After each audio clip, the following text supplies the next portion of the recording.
Iran ইসরায়েলের সাম্প্রতিক সংঘাতে ইসরায়েলের যুদ্ধবিমান ইরানের ভিতর প্রবেশ করে কয়েক দফা আক্রমণ করে।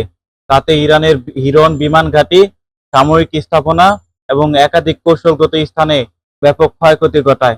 আকস্মিক এই হামলা ঠেকাতে ইরানের বিমান বাহিনী এবং আকাশ প্রতিরক্ষা ব্যবস্থা কার্যত ব্যর্থ হয়েছে বলে স্বীকার করেছে আন্তর্জাতিক পর্যবেক্ষকরা। এই পরিস্থিতিতে ইরান দ্রুত তাদের আকাশ প্রতিরক্ষা শক্তি পুনর্গঠন ও আধুনিকরণে পরিকল্পনা ঘোষণা করেছে।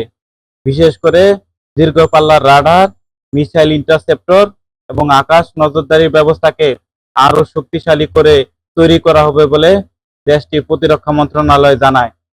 এইদিকে রাশিয়ার সঙ্গে প্রতিরক্ষা সহযোগিতা আরও বিস্তৃত করেছে ইরান। বহু আলোচিত সুখোই 35 যুদ্ধবিমান ক্রয়ের চুক্তি বাস্তবায়নের পথে এগোচ্ছে দুই দেশ। শুধু তাই নয়, ইতিমধ্যে রাশিয়ার কাছ থেকে মিগ-29 যুদ্ধবিমান নিজেদের অ্যাক্টিভ স্কোয়াড্রনে যুক্ত করেছে ইরান। অন্যদিকে চীনের সঙ্গে প্রতিরক্ষা সম্পর্ক নতুন উচ্চতায় পৌঁছেছে।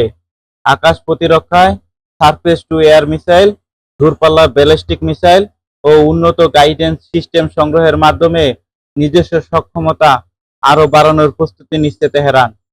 বিশেষজ্ঞদের মতে, ইসরায়েলি হামলার পর ইরান যে দ্রুত প্রতিরক্ষা ব্যবস্থা উন্নয়ন ও নতুন যুদ্ধবিমান সংগ্রহের উদ্যোগ নিয়েছে, তাতে মধ্যপ্রাচ্যের সাময়িক ভারসাম্যে বড় ধরনের পরিবর্তন আনতে পারে।